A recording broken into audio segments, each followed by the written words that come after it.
થાય છે. સરસ, વેરી ગુડ. હવે એની અંદર જે છે, હેલો, અવાજ આવે છે મારો? હા સર.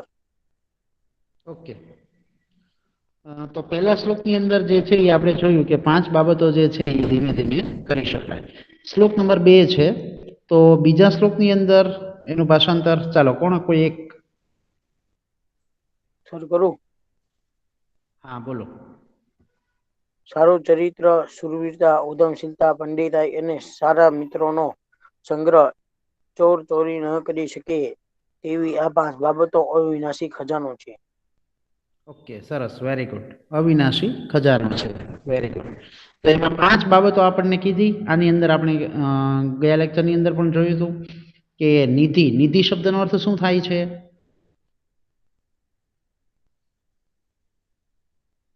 અવિનાશી ખજાનો. અવિનાશી. નિધિ પણ ખાલી નિધિ આપણે જોવાનું. ખાલી નિધિ તો ખજાનો, ભંડાર, બરાબર.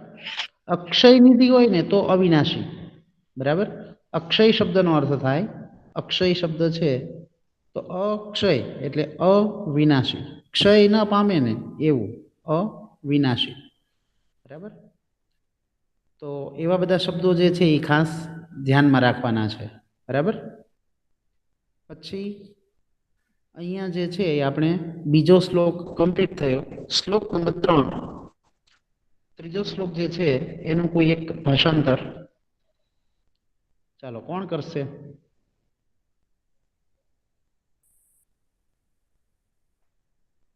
શું કરું? હા, બોલો. સર ત્રીજું ને? શ્લોક નંબર 3 અહીંયાથી સ્ટાર્ટ થશે. વિરોધી ગુણ બરાબર, બોલો. ગુણ ધરાવનારા સગાઓમાં પણ માણસોની એકતા કલ્યાણકારી હોય છે. કુસકાઓથી છૂટા પડેલા ચોખાના દાણા ઉગતા નથી. સરસ, વેરી ગુડ, ખૂબ સરસ. ખૂબ સરસ ભાષાંતર કર્યું કે ભાઈ આ વિરોધી ગુણો ધરાવનાર સગાઓની અંદર પણ એકતા જે છે મનુષ્યોની, બરાબર ને, એ કલ્યાણકારી છે. અને એના માટે આપણને ઉદાહરણ આપ્યું ચોખાનું કે ભાઈ ચોખાના દાણા જે છે એ જો કુશકામાંથી, એના ફોતરામાંથી છૂટા પડી જાય તો એ ફરી વખત ઉગે નહીં, બરાબર ને. એ એટલા જેટલા છૂટો પડેલો છે ચોખાનો દાણો, એ વિકસિત નહીં થાય, એટલો ને એટલો જ રહેશે, બરાબર છે. એટલે એની અંદર એ બાબત આપણને અહીંયા સમજાવેલી છે, બરાબર. અહીંયા પુંસામ શબ્દનો અર્થ શું થશે?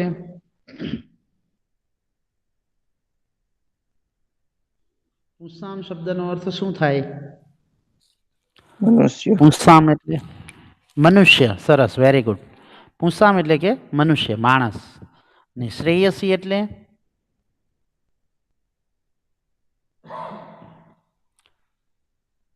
શ્રેયસી શબ્દનો અર્થ શું થશે? શ્રેયસી એટલે કલ્યાણકારી, બરાબર. સારી, કલ્યાણકારી, શ્રેયસી. અને અહીંયા આપણે ગયા લેક્ચરની અંદર જોયું હતું તુષે હે, તો તુષે હે શબ્દનો અર્થ શું થાય? ચોખાની ઉપર રહેલું જે એનું ફોતરું હોય છે, ફોતરું કયો, છોતરું કયો કે કુશકા કયો, બરાબર. ત્રણેયનો અર્થ એક થાય, કુશકા, અથવા તો એની ઉપર રહેલું જે છોતરું છે, બરાબર ને, એ. તો એ તુષે હે શબ્દનો અર્થ. આવા બધા શબ્દો યાદ રાખવાના, આ બધા નવા શબ્દો છે આપણા માટે, બરાબર. અને પરિભ્રષ્ટા, પરિભ્રષ્ટા એટલે છૂટા પડી ગયેલા, બરાબર. જે છૂટા પડી ગયેલા હોય છે તેવા. તંડુલા શબ્દ આગળ આવી ગયો છે આપણે કબૂતર વાળા પાઠની અંદર, બરાબર. તંડુલા એટલે ચોખા. ઓકે, તો આવી રીતે 3 શ્લોક જે છે એ આપણે સમજ્યા. ચોથો શ્લોક પણ સમજ્યા. ચોથા શ્લોકનું ભાષાંતર એકદમ સહેલું છે. અને એની અંદર પણ તમારે આ બધા આન્સર પણ ધ્યાનમાં રાખવાના કે તમને સીધું ડાયરેક્ટ એવી રીતે પૂછવામાં આવેલું હોય કે ભાઈ પાણી જે છે, બરાબર ને, એ કોનું શ્રેષ્ઠ છે, તો તમે લખી શકો કે ભાઈ મેઘ, બરાબર, વરસાદનું પાણી શ્રેષ્ઠ છે, બરાબર. પછી અહીંયા શ્રેષ્ઠ બળ કયું છે, તો કે આત્મા સમાન, બરાબર ને. આત્મા જે છે, આત્મબળ એ શ્રેષ્ઠ બળ છે, બરાબર. તેજ કયું છે તો અહીંયા તમે લખી શકો ચક્ષુ, આંખો, બરાબર. અને સૌથી પ્રિય કોઈ હોય તો ખાવાની અંદર તો કે ધાન્ય, અનાજ, બરાબર. તો એ 4 બાબતો તમારે ખાસ એની અંદર ધ્યાનમાં રાખવાની છે. 5મા શ્લોકની અંદર આપણે થોડુંક સમજ્યા હતા અને થોડુંક બાકી હતું, એટલે 5મો શ્લોક એક વખત આપણે અહીંયા રિપીટ કરીએ, બરાબર. હું અહીંયા બોલું છું, બરાબર, ધ્યાનથી સમજજો. આની અંદર જે છે ને આટલા ગુણો મનુષ્યની અંદર હોય ને તો એ વિદ્વાન ગણાય, બરાબર. અને એના માટે આપણને એક પક્ષીનું ઉદાહરણ લીધું છે, બરાબર. પક્ષીના ઉદાહરણ દ્વારા એવું સમજાવેલું છે કે પક્ષી એક પાંખ વાળું હોય એ ઉડી ન શકે, બરાબર. 2 પાંખો હોવી જરૂરી છે. તો એવું પક્ષી જે છે એ અને એવો વિદ્વાન કે જેની અંદર આ એક પણ ગુણ ન હોય ને તો એ વિદ્વાન ન ગણાય, એની અંદર આ બધા ગુણો હોવા જોઈએ, બરાબર. તો એ બેની એવી રીતે સરખામણી કરીને આપણને અહીંયા 5મું આપેલું છે. જુઓ, સત્યમનું તો સત્ય જ લેવાનું છે, તપનું તપ, જ્ઞાનનું જ્ઞાન, અહિંસાનું અહિંસા, વિદ્વત પ્રણામ એટલે વિદ્વાનોને પ્રણામ, અને સુશીલતામ એટલે કે સુશીલતા, સારું ચારિત્ર્ય, બરાબર. એતાની યો વિદધાતી, બરાબર. એતાની યો વિદધાતી, જે આ બધું કરે છે, સવિદ્વાન તે વિદ્વાન છે. જેની અંદર ટૂંકમાં આ બધું છે એ માણસ કેવો ગણાય તો કે વિદ્વાન. પછી આપણને ઉદાહરણ આપ્યું છે કે એક પક્ષો વિહગ ન પ્રયાતી, એક પાંખવાળું પક્ષી ઉડી શકતું નથી, બરાબર. અથવા એક પાંખવાળું પક્ષી આગળ જઈ શકતું નથી. ઓકે, તો આની અંદર જે છે વિદ્વાનોના ગુણો વર્ણવેલા છે કે ભાઈ વિદ્વાન જે છે એની અંદર કેવા કેવા ગુણો હોય. તો આ બધા ગુણો જે છે ને એની અંદર હોવા જ જોઈએ તો જ એ વિદ્વાન છે, અન્યથા નહીં. આમાંથી એક પણ ગુણ ન હોય તો એ વિદ્વાન ગણાય નહીં, બરાબર. ઓકે, સમજાણો 5મો શ્લોક. ચાલો 5મામાં કોઈને કઈ પ્રશ્ન હોય તો પૂછી લ્યો.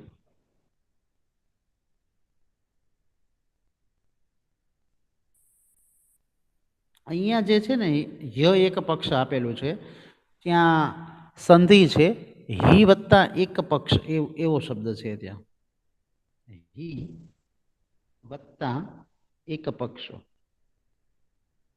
આવી રીતે શબ્દ છે. હિ એટલે ખરેખર, હિ શબ્દનો અર્થ થાય છે ખરેખર, બરાબર. અને એક પક્ષો એટલે કે એક પાંખવાળું, બરાબર.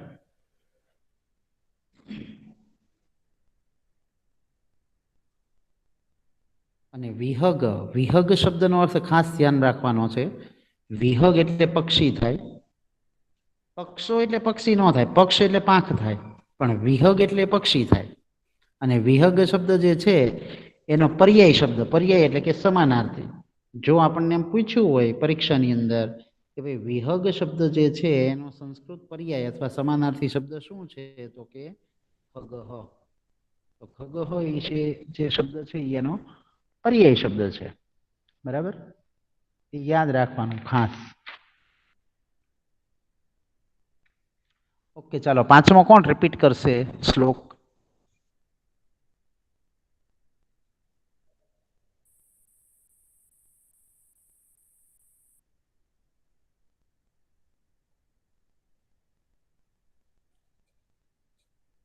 શ્લોક નંબર 5 કોણ રિપીટ કરશે?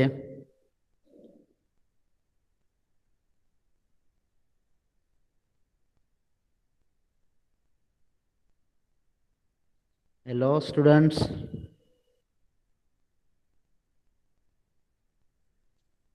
હેલો.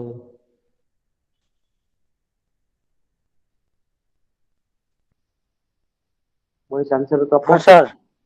અલ્ફા સર હા સર. શું કેમ આન્સર બધા તો કોઈ આપો આન્સર નથી આપતા? શ્લોક સમજાણો નથી કે પછી કઈ ડિફિકલ્ટી છે?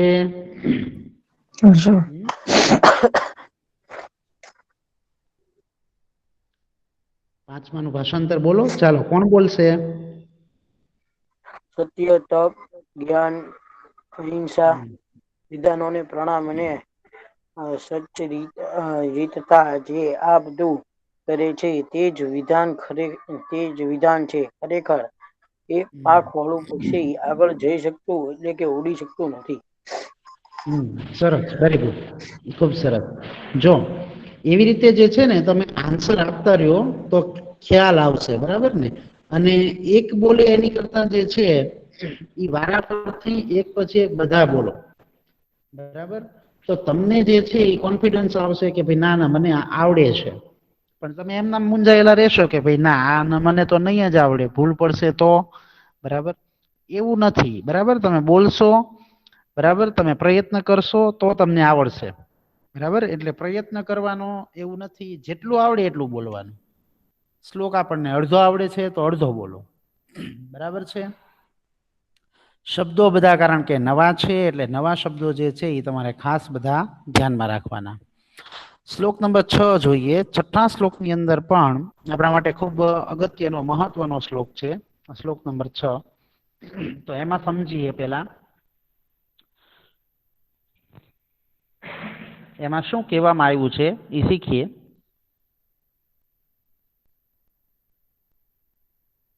ઓકે, શ્લોક નંબર 6 જે છે એ કોઈ એક સરસ રીતે વાંચો તો પહેલા. ચાલો, અહીંયાથી સ્ટાર્ટ થાય છે. કાષ્ટાતગ્નિ માર્ગરમધા કાષ્ઠાગ્નિ જાયતે મથ્યામાનત ભૂમિસ્ત્યોયમ ખન્નાયમાના દદાતિ ચોત્સાહના નાસ્તિય સાંધ્ય નરાણા માર્ગરમધા સર્વયતનાઃ ફલંતી. સરસ, વેરી ગુડ. જો હવે ભાષાંતર દરેક સમજજો બરાબર, બરાબર? પછી હું ગમે એને પૂછીશ એટલે પછી આવડવું જોઈએ, બરાબર? એટલે બરાબર ધ્યાનપૂર્વક સમજજો ભાષાંતર. જો પહેલા શું કીધું છે કે મથ્યમાનાત, મથ્યમાનાત એટલે મથવામાં આવતા, મથવું એટલે ઘસવું, ઘસવામાં આવતા. પછી એની અંદર આપણને શું કીધું છે કે કાષ્ઠાત, કાષ્ઠાત શબ્દનો અર્થ થાય છે કાષ્ઠ, લાકડું, બરાબર? એટલે ઘસવામાં આવતા લાકડામાંથી અગ્નિ જાયતે, અગ્નિ જાયતે એ શબ્દનો અર્થ થાય છે અગ્નિ ઉત્પન્ન થાય છે. એટલે જે લાકડાને ઘસવામાં આવે એકબીજા સાથે એટલે એની અંદરથી અગ્નિ ઉત્પન્ન થાય, એવું આપણને અહીંયા કીધું છે કે ઘસવામાં આવતા લાકડામાંથી અગ્નિ ઉત્પન્ન થાય છે, બરાબર? અહીંયા એની સંધિ થાય છે કાષ્ઠાત અગ્નિની. કાષ્ઠાત, કાષ્ઠા ત ખોડો આવશે અને વત્તા એને બીજો શબ્દ જે છે આ રીતે આવશે અગ્નિહિ. કાષ્ઠાત વત્તા અગ્નિહિ, આ એનો આખો સંધિ છૂટી પાડી કહેવાય એને, કાષ્ઠાત અગ્નિની, બરાબર? અહીંયા દ છે પણ દ નો છે ને ત થઈ જશે, બરાબર? એ ખાસ યાદ રાખવાનું. પછી એક ઓપ્શન તમને આવી રીતે ખોટો આપી દીધેલો હોય ભાઈ કાષ્ઠાદ, તો તમે જે છે એ બધા આ લખીને આવો, કાષ્ઠાદ વત્તા અગ્નિ, બરાબર ને? તો દ નહીં, પણ જ્યારે છૂટું પડે છે ત્યારે ત થઈ જાય છે, ત ખોડો, કાષ્ઠાત વત્તા અગ્નિ. એટલે મથવામાં આવતા લાકડામાંથી અગ્નિ ઉત્પન્ન થાય છે. બીજું, ખન્યમાના ભૂમિ, ખન્યમાના એટલે કે ખોદવામાં આવતી, બરાબર ને? આપણે આ પ્રશ્ન જે છે એ હતો કે ભાઈ ખોદવામાં આવતી ધરતી શું આપે છે? તો કે તોયમ, તોયમ એટલે કે પાણી આપે છે. આપણે સંસ્કૃતમાં પ્રશ્ન પૂછ્યો હતો, બરાબર ને? આપણે દિવાળી હોમવર્કની અંદર સંસ્કૃતમાં પ્રશ્ન મૂક્યો હતો કે ભાઈ ખન્યમાના ભૂમિ કિમ દદાતિ, ખોદવામાં આવતી ધરતી શું આપે છે? તો કે તોયમ. તોયમ શબ્દનો અર્થ શું થાય છે? તો કે પાણી. તોયમ શબ્દનો પર્યાય શબ્દ શું થશે? કોને યાદ છે? ગયા લેક્ચરમાં આપણે જોયો હતો. તોયમ શબ્દનો સમાનાર્થી શબ્દ શું થશે સંસ્કૃત? ભૂલી ગયા? જો યાદ છે કોઈને તોયમ શબ્દનો અર્થ? બરાબર, તોયમ એટલે ગુજરાતી અર્થ પાણી થાય અને એનો સંસ્કૃત પર્યાય શબ્દ એટલે કે સમાનાર્થી શબ્દ સલિલમ, એ આપણે ગયા લેક્ચરમાં જોયો હતો, એ તમને યાદ હોવું જોઈએ, બરાબર? સલિલમ એટલે પાણી, બરાબર? આપણે 2-3 પર્યાય જોયા હતા. સલિલ જોયું હતું, પછી જલ જોયું હતું, પછી વારી જોયું હતું, બરાબર? આ બધા શું છે? પાણીના પર્યાય શબ્દ, તોયમના પર્યાય શબ્દ, એટલે યાદ રાખવાના છે. એ અવારનવાર પૂછાય પણ છે. ખન્યમાના એટલે કે ખોદવામાં આવતી ભૂમિ, ભૂમિ એટલે કે ધરતી, જમીન, તોયમ એટલે પાણી, અને દદાતી એટલે આપે છે. ખોદવામાં આવતી ધરતી પાણી આપે છે. પછી આપણને એવું કીધું છે ઉત્સાહનામ ન અસ્તિ સાધ્યમ નરાણામ, બરાબર, કે ઉત્સાહી માણસો માટે, સ ઉત્સાહનામ શબ્દનો અર્થ થાય છે ઉત્સાહી માણસો માટે, બરાબર. જે ઉત્સાહી માણસો છે ને એના માટે ન અસ્તિ અસાધ્યમ, કાંઈ પણ અસાધ્ય નથી, બરાબર ને. ઉત્સાહી માણસો જે છે એના માટે કાંઈ પણ અસાધ્ય નથી, બરાબર. અહીંયા ન અસ્તિ અસાધ્યમ એમ બે શબ્દ છે. ન અસ્તિ અસાધ્ય એમ, ન વત્તા અસ્તિ વત્તા અસાધ્ય, ત્રણ શબ્દ, બરાબર. એટલે કંઈ પણ અસાધ્ય નથી. ન અસ્તિ એટલે નથી, અને અસાધ્ય એટલે અસાધ્ય. એટલે જેને ઉત્સાહ છે કાર્ય કરવાનો એ કોઈ પણ કાર્ય હોય ને એને પૂર્ણ કરશે, બરાબર. એટલે ઉત્સાહી માણસો માટે કાંઈ પણ અસાધ્ય નથી. અને છેલ્લું વાક્ય એવું કહે છે માર્ગારબ્ધાઃ સર્વયત્નાઃ ફલંતી, બરાબર. એટલે યોગ્ય દિશામાં અથવા તો યોગ્ય રીતે આરંભ કરેલા બધા જ પ્રયત્નો ફળે છે, બરાબર. યોગ્ય રીતે જે આરંભ કરેલા પ્રયત્નો હોય ને એ હંમેશા ફળ આપનારા હોય, સફળ થાય હંમેશા. એટલે યોગ્ય રીતે આરંભ કરેલા બધા જ પ્રયત્નો ફળે છે, બરાબર. આખો શ્લોક ફરી વખત રિપીટ કરું છું, બરાબર છે, ધ્યાન રાખજો, બરાબર. મથવામાં આવતા લાકડામાંથી અગ્નિ ઉત્પન્ન થાય છે. બીજું વાક્ય, ખોદવામાં આવતી ધરતી પાણી આપે છે. ઉત્સાહી માણસો માટે કાંઈ પણ અસાધ્ય નથી, અને યોગ્ય રીતે આરંભ કરેલા બધા જ પ્રયત્નો ફળે છે. ઓકે, ચાલો. કોણ રિપીટ કરશે? અથવા કોઈ ન સમજાણું હોય તો પૂછી લ્યો. શ્લોક એક વખત વાંચી લ્યો, ન સમજાણું હોય તો પૂછી લ્યો. સર, હા બોલો. નરાણા એટલે શું? નરાણા. નરાણામ એટલે કે માણસ, બરાબર. નરાણામ શબ્દનો અર્થ થાય છે માણસ, મનુષ્ય, બરાબર.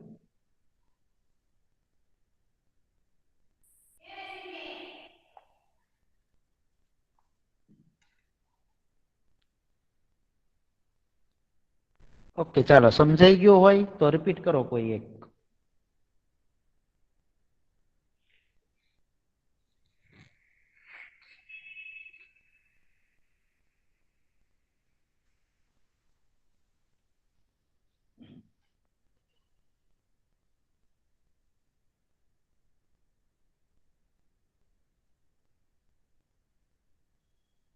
ચાલો, કોણ રિપીટ કરશે?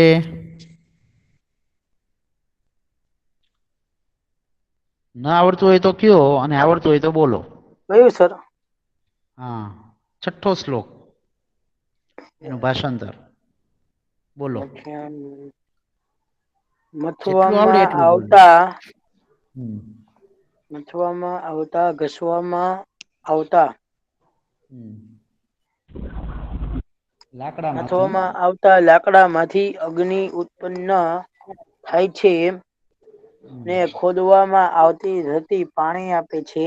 ઉત્સાહી માણસો માટે કઈ જ અસાધ્ય નથી. યોગ્ય રીતે આરંભેલા બધા પ્રયત્નો ફળે છે. ઓકે, વેરી ગુડ, ખૂબ સરસ. ખૂબ સરસ ભાષાંતર જોયું કે ભાઈ એની અંદર જે છે આપણને જે સમજૂતી આપેલી છે બહુ ટૂંકી સમજૂતી છે, અને ખૂબ જ સરળતાથી આપેલી છે, બરાબર. કહેવાનો અર્થ એ છે કે ભાઈ એની અંદર એવું કીધેલું છે કે કોઈ પણ તમે ઉત્સાહથી કાર્ય કરો ને તે હંમેશા સફળ થાય જ, બરાબર. પણ એ કાર્યની દિશા યોગ્ય હોવી જોઈએ. જો કાર્યની દિશા યોગ્ય હોય તો એ કાર્ય જે છે એ આપણું ચોક્કસપણે સફળ થાય જ, બરાબર ને. એવું આપણને છઠ્ઠા શ્લોકની અંદર સમજાવેલું છે, બરાબર. કે કોઈ પણ કાર્ય આપણે કરવા માટેનું ઉત્સાહ હોવો જોઈએ તો આપણું કાર્ય જે છે હંમેશા સફળ થાય છે. આળસ નહીં કરવાની, અને હંમેશા પરિશ્રમ કરવાનો, ઉત્સાહિત રહેવાનું, તો આપણે જે છે નવું શીખી શકીએ અને નવું મેળવી શકીએ. ઓકે, તો છઠ્ઠા શ્લોકની અંદર એ છે. સાતમો શ્લોક જે છે એ થોડોક અટપટો છે, પણ 7મા શ્લોકની અંદર તમારે સમજવાનું ખાલી એટલું જ છે કે સત્પુત્રની વાત લેવાની. સત્પુત્ર એટલે કે સારો પુત્ર, બરાબર ને, જે કુળનું નામ બરાબર ને રોશન કરે એવો હોય, બરાબર ને, એ સત્પુત્ર કે જે પોતાના કુટુંબનું નામ જે છે એ આગળ લાવે છે, પ્રસિદ્ધિ અપાવે છે, એવો સત્પુત્ર રૂપી જે એક દીપક છે, બરાબર. દીપક શબ્દનો અર્થ આપણે અહીંયા લેવાનો છે દીવો, બરાબર. દીવો, એ દીવો જે છે ને એ અલગ અલગ જે છે એના માટે અહીંયા બે રૂપો આપેલા છે. સમજીએ કે પહેલા જે છે ને નીચેનું વાક્ય લેવાનું. નીચેનું વાક્ય, એશ સત્પુત્ર, આ સત્પુત્ર, આ બે શબ્દો, આ સત્પુત્ર કુલ સદની, કુળરૂપી ભવનમાં, આ સત્પુત્ર કુળરૂપી ભવનમાં ક અપી, જો આની આપણે સંધિ પૂછી હતી, બરાબર, કહ વત્તા અપી, બરાબર. આ છે એની સંધિ આમ થાય છે, કહ વત્તા અપી, બરાબર. અને એને જોડો તો આ રીતે બને, કોપી. દીપહ, દીપહ એટલે કે દીવો, દીપક, બરાબર. એટલે સત્પુત્ર આ કુળરૂપી ભવનમાં, કુલ સદન એટલે કુળરૂપી ભવનમાં કોઈક દીપક છે, એટલે કે દીવો છે. હવે દીવાની અંદર કયા કયા ગુણો હોય? જો એક તો એ પાત્રને ગરમ કરે, તો અહીંયા આપણને એવું કીધેલું છે પાત્રને ગરમ કરતો નથી. બીજું શું કીધું છે? મલમ ન પ્રસૂતે, એટલે મેષ ઉત્પન્ન નથી કરતો. મેષ, આપણને ખબર છે કે ભાઈ દીવો આપણે પ્રગટાવીએ તો દીવાની અંદરથી કાળા કલરનો જે ધુમાડો નીકળે છે, બરાબર ને, એ મેષને ઉત્પન્ન નથી કરતો. પછી તો કે સ્નેહમ ન સંહરતી, એટલે સ્નેહને ખતમ નથી કરતો. અને ગુણાને ન ક્ષીણોતી, ગુણોને ક્ષીણ નથી કરતો, એટલે કે ગુણોનો નાશ નથી કરતો, બરાબર. અને દ્રવ્ય અવસાન સમયે ચલતામ ન થતે, એવો એક શબ્દ આપેલો છે, બરાબર, કે ધનને ખતમ નથી થવા દેતો, બરાબર. એટલે અહીંયા પણ આપણને જે કુળરૂપી ભવનમાં રહેલો જે દીપક છે, દીવો છે, એની વાત કઈ આપણને અહીંયા સમજાવેલું છે. પણ લેવાના છે કોના ગુણો? દીવાના, બરાબર. અને સમજવાનું છે શું? તો કે માણસ તરીકેનું જે પુત્ર છે, બરાબર, સત્પુત્ર. દીપકનો અર્થ દીવો, અને આપણે જે છે એના માટે સમજવાનું છે સત્પુત્ર, સારો પુત્ર. શું કરી શકે? તો કે પાત્રને ગરમ ન કરે, મેષ ઉત્પન્ન ન કરે, સ્નેહને ખતમ ન કરે, ગુણોને ક્ષીણ ન કરે, અને એ દ્રવ્ય અવસાન સમયે ચલતામ ન થતે. એટલે આપણે જે છે અહીંયા શબ્દો જે છે એને પણ તમારે ખાસ બધાને ધ્યાનમાં રાખવાના છે, બરાબર. જો અહીંયા બધા સંધિ પણ આપેલી છે અને શબ્દો પણ આપેલા છે, એ પણ તમારે બધા ધ્યાનમાં રાખવાના છે, બરાબર. એની અંદરથી જે નવા બધા શબ્દો આવે છે એ, બરાબર.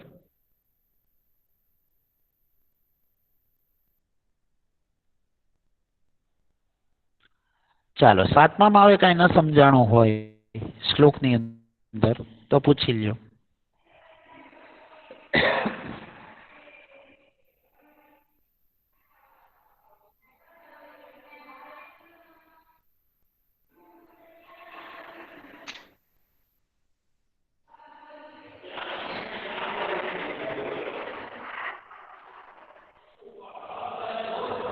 ઓકે, 7ની અંદર કઈ ન સમજાણું હોય શ્લોક નંબર 7માં તો પૂછી લ્યો.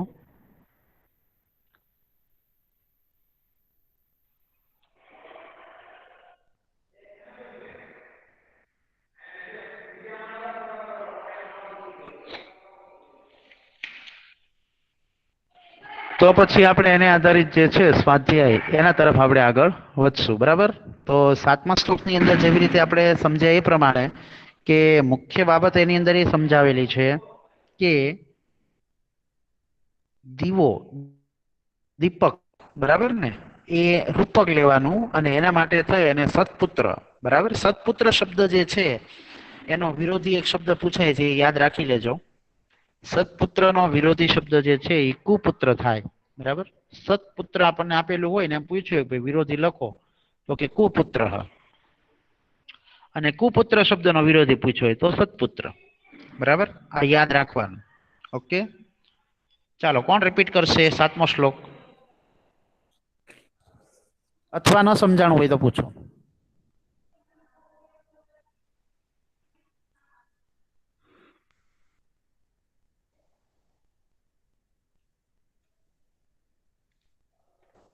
સાતમા શ્લોકમાં ન સમજાણું હોય તો પૂછી લ્યો પેલા.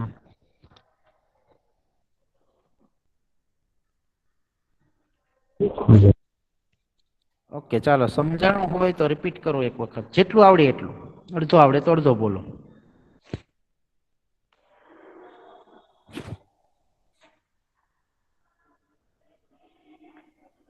Hello boys.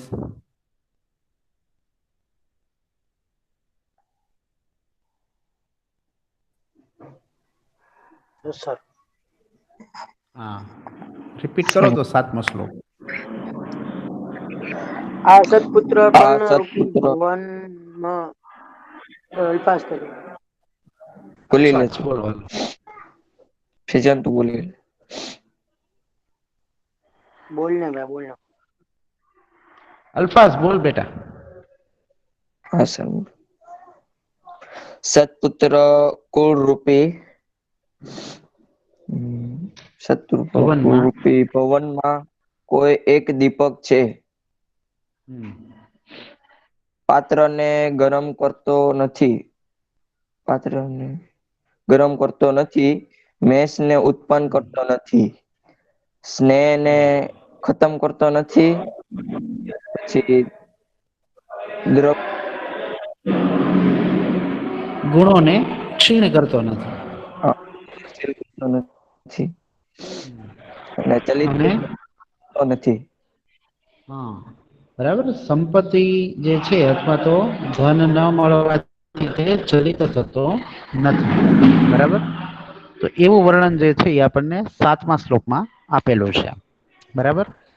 તો 7મો શ્લોક જે છે એનું જનરલી આપણને પ્રશ્ન જે છે એવા બધા ધ્યાનમાં રાખવાના. આપણે ક અપી વાળું પૂછ્યું હતું. સત્પુત્ર જે છે એનો વિરોધી થાય કુપુત્ર.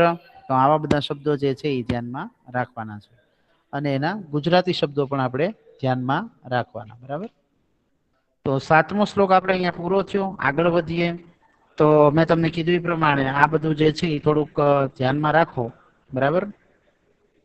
જે કઈ આપણને આ થોડા ઘણા શબ્દો બધા આપેલા છે, આપણે થોડા ઘણા લખાવેલા પણ છે. અને એ ઉપરાંત જે આની અંદર જે સંધિ આપેલી છે એ પણ દરેક ધ્યાનમાં રાખવાની છે. સ્વાધ્યાયની અંદર જેવી રીતે પહેલો પ્રશ્ન છે, પુંસામ શ્રેયસી કા, બરાબર. પુંસામ, બરાબર. માણસ, શ્રેયસી એટલે કે કલ્યાણકારી, અને કા એટલે કે શું છે, બરાબર. માણસ માટે કલ્યાણકારી શું છે? સન્નિધિ, સંહતિ, સંગતિ કે સંમતિ? શું આવશે?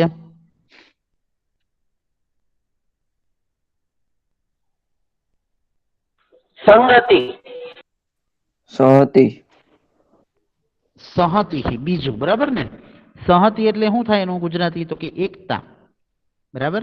માણસ માટે કલ્યાણકારી શું છે? તો કે એકતા. તો જો આપણે એકતા કુટુંબની અંદર રાખશું, બરાબર ને, તો આપણે જે છે એ વિકસિત થઈ શકશું, બરાબર. એ આપણે 3જા શ્લોકની અંદર જેવી રીતે જોયું તે પ્રમાણે. બીજું, નય એક પક્ષ ખાલી જગ્યા પ્રયાતિ. ખરેખર એક પાંખ વાળું ખાલી જગ્યા ઉડી શકતું નથી. કોણ? રથ, અશ્વ, વિહગ કે મત્સ્ય? શું આવશે? વિહગ. વિહગ. વિહગ શબ્દનો અર્થ શું થાય?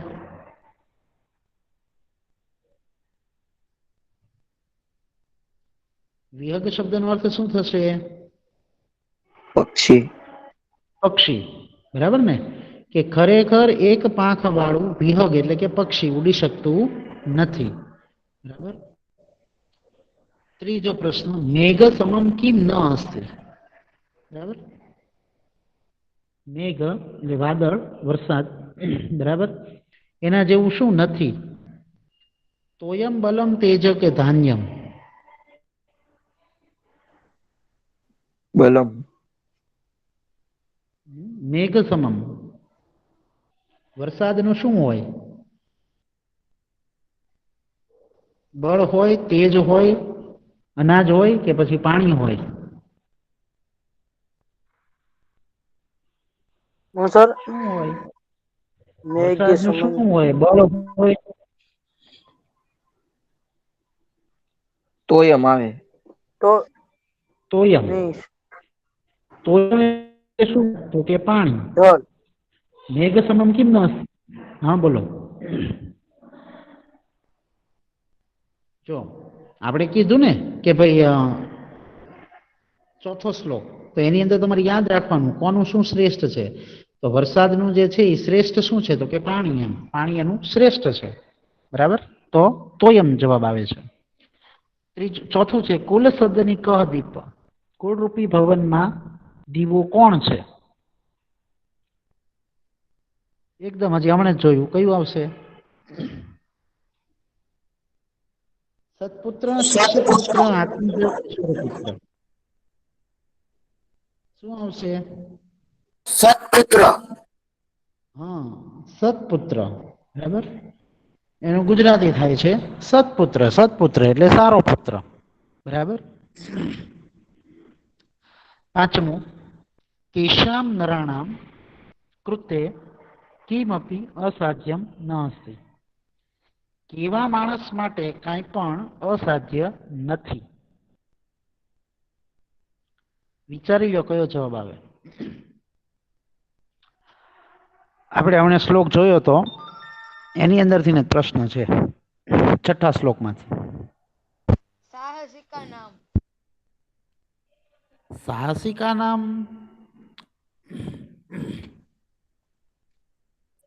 છઠ્ઠો શ્લોક આપણે જોઈ લઈએ. જો તમને બે બતાવું અહીંયા શું છે.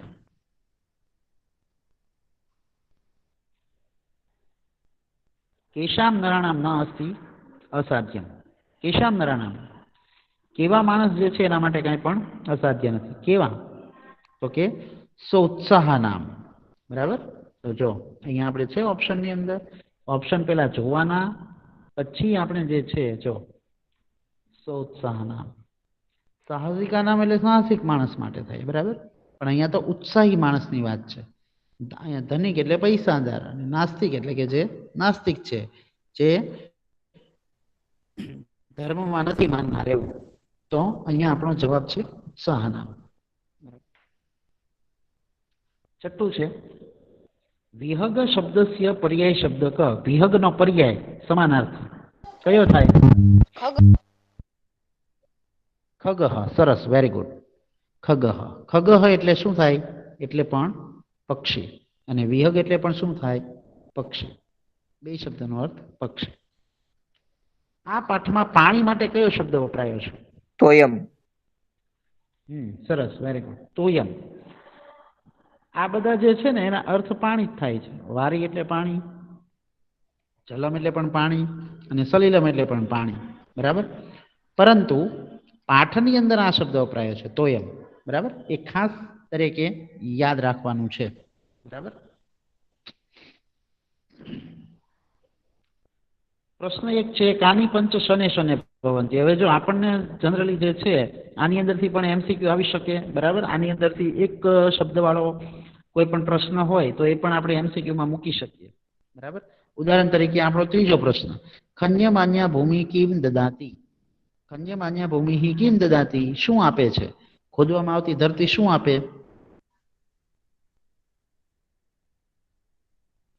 ધરતી ખોદો તો એ આપણને શું આપે? ઉપર હમણાં આપણે શ્લોક જોયો હતો, અને આપણે દિવાળી હોમવર્કની અંદર પણ પૂછ્યો હતો. શું આપે છે? તોયમ. તોયમ એટલે કે પાણી. બરાબર. તો એક જ શબ્દમાં થયો જવાબ કે ખન્યમાન્યા ભૂમિ કિમ દદાતી. તો ઓપ્શનમાં તમને આપેલું હોય કે ભાઈ તોયમ. બરાબર. તો તોયમ એટલે કે પાણી, જે આપણે અહીંયા ઉપર જોયું એ. તો આવી રીતે જે છે શબ્દ જે છે એ તમને પૂછાઈ શકે એમસીક્યુ ની અંદર, એટલે એવા પ્રશ્નો પણ બધા ધ્યાનમાં રાખવાના. કહેવાનો અર્થ એ છે, બરાબર?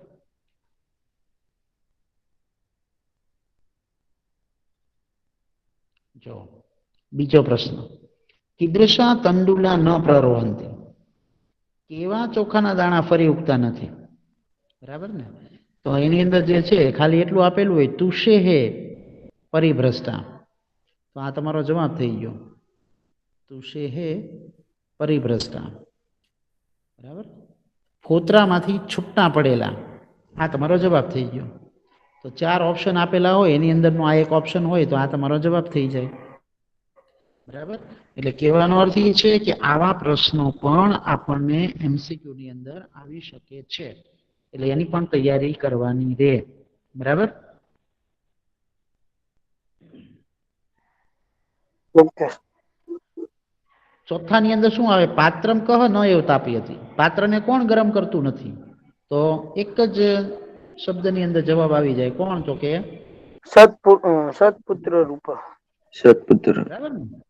હા, સત્પુત્ર જે છે, બરાબર ને, એ પાત્રને, એટલે સત્પુત્ર રૂપી દીપ એવો શબ્દ પણ આપેલો હોય. દાખલા તરીકે સતપુત્ર રૂપમ દીપ, એટલે સતપુત્ર રૂપી દીવો જે છે એ પાત્રને ગરમ કરતો નથી, બરાબર? તો એ આપણો જવાબ થઈ ગયો.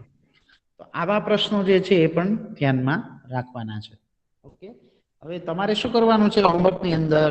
જો આપણે જે છે આ પાઠ, એની અંદરના જે કાંઈ પણ જેટલા એમસીક્યુ નીકળે છે, પછી પર્યાય શબ્દો છે, બરાબર ને, એ એક વખત બરાબર ધ્યાનપૂર્વક, બરાબર ધ્યાનથી વાંચી લેવાના છે, સમજી લેવાના છે.